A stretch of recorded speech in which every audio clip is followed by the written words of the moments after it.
in the darkness. In October 2022, theatre impresario Nika Burns opened at Soho Place, the first theatre to be newly built in London's West End for 50 years.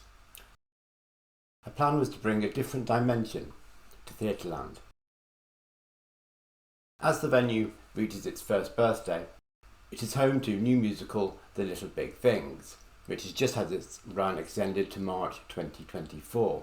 The show is an uplifting celebration of life and of living, and it feels right at home in this modern, fresh new venue. Intimate and poignant, yet fizzing with energy from a predominantly young cast and creative team. The Little Big Things is a musical that could well have been written to Burns' original brief. With the things that you do.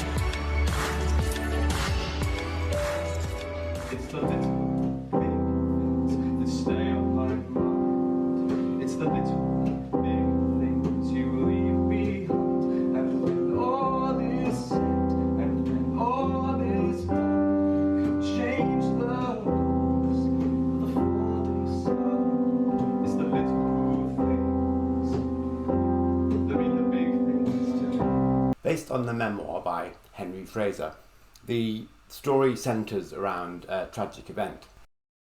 Whilst on holiday with his brothers in Portugal, and without his parents for the first time, aspiring rugby professional Henry took a dive from their boat. Having misjudged the depth of the sea, he hit the sea floor. The accident left him paralysed, having to spend nearly a year in hospital. Henry was just 17. So far, so devastating. But the musical uses this as a platform to demonstrate the family positivity and the life that was created afterwards. Henry learned to paint with his mouth using a specially adapted brush, and you can now see his works at this website address. But the musical doesn't shy from showing the emotional turmoil that the entire family went through after the accident. We see the blame, the guilt, the self-recrimination, and the isolation each of them put themselves under, and the cracks that start to show in their once tight family unit. The Frasers aren't portrayed as superheroes at all. They're very real and very relatable. You can imagine yourself doing as they would and making the mistakes they do as they try to do their best, if you were caught in this similar situation. However, it's perhaps to be expected that how much you relate and emote will vary depending on how much your living situation resembles their family unit. I doubt it's possible for any mother with sons to see the show and not have tears. A single childless male will of course sympathise, but will leave with the Kleenex untouched.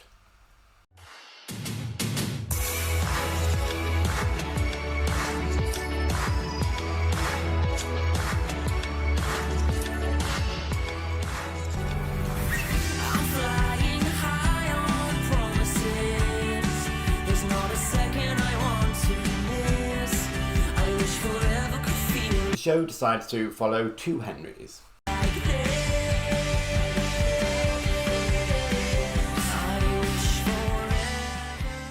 We have the ambitious, life-loving, slightly geeky Henry pre-accident, played by Johnny Ames, who's a bubble of energy lighting up the stage wherever he goes. Ames carries most of the solo songs and the harmonies for a lot of the group numbers. His voice has musical theatre power and range. As he runs around the stage during some of the more upbeat numbers, his zest for life is intoxicating. Cut this boy and he's bound to bleed musical theatre, though please don't actually try and prove this metaphoric assumption. The other post-accident Henry is more sombre and more life-questioning and more mature, but still slightly geeky. Played by Ed Larkin, he has a likeability that immediately has the audience eating from the palm of his hand. Though naturally his movements are more sedate, he is post-accident after all, the voices of the two performers are equally matched. Dreaming as the sea waterfalls of colour colliding as one. Let's paint it red, let's paint it blue, paint the world with colour. The two are on stage throughout, interacting with each other as Henry tries to get to grips with, or understand or get over the terrible accident and the way this has changed his life plans forever. It's a neat little trick, a way of visualising Henry's inner voice. It's moving, for the most part. When it does get mawkish, such as the two Henrys do opposing mimes, movements of arms, to reflect one pushing away the other, a scene that gave me goosebumps of embarrassment. The moments are brief and forgivable.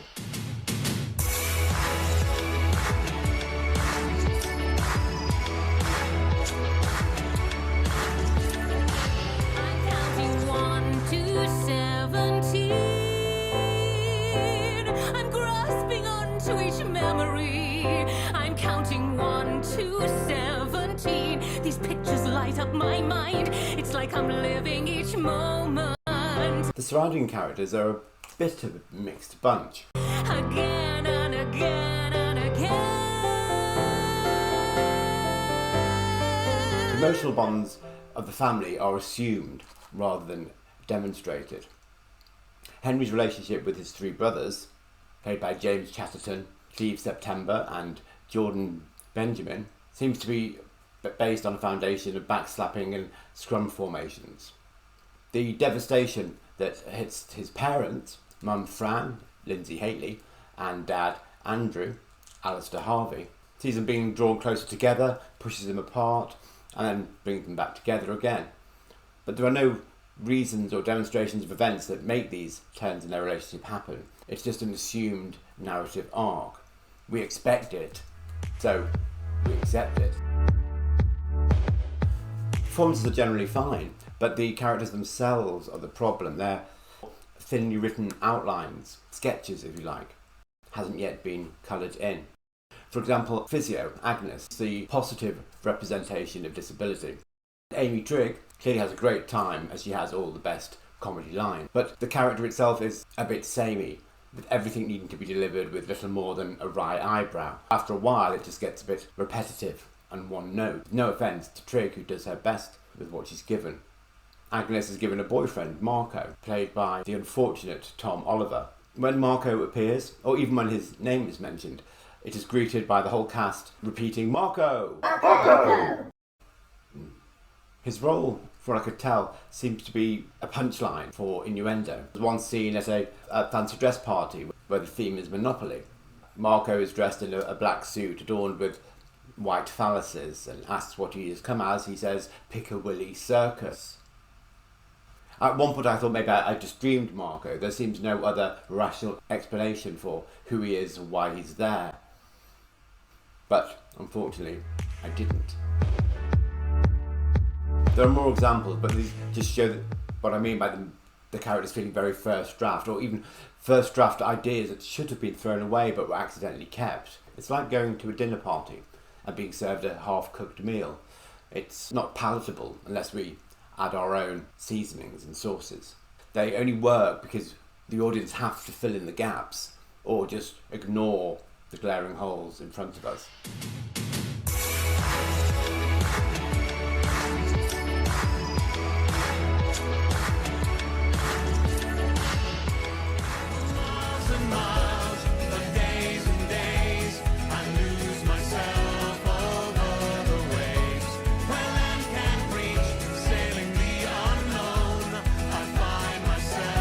And so to the music.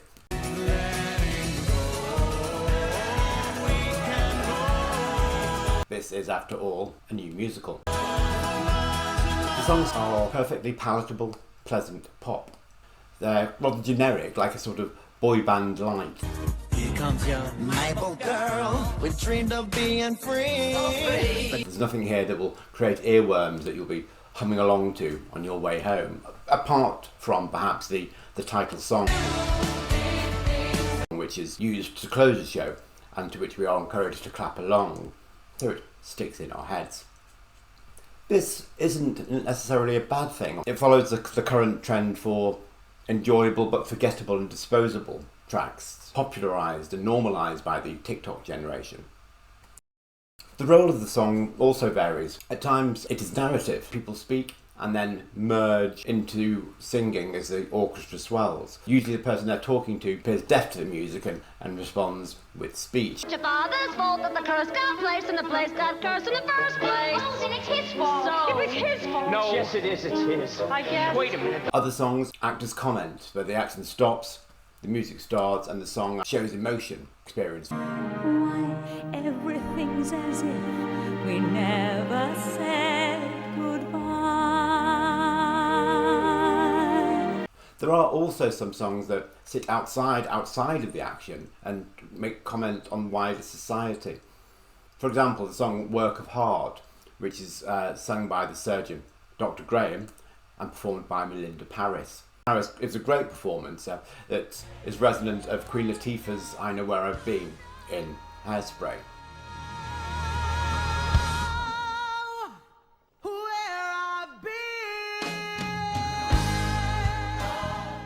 However, when you listen to the lyrics, which includes the lines, my blood type is caffeine, my guilty pleasure is sleep, you realise isn't the song about the NHS, the people are good, the pay is bad.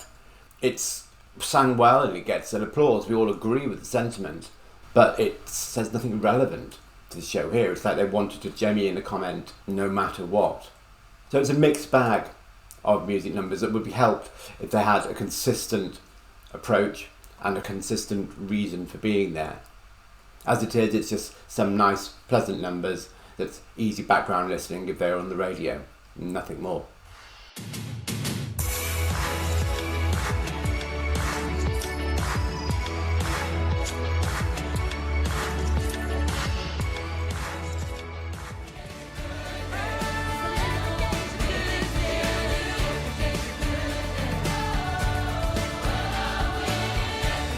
There are clearly shortcomings with the Little Big Things.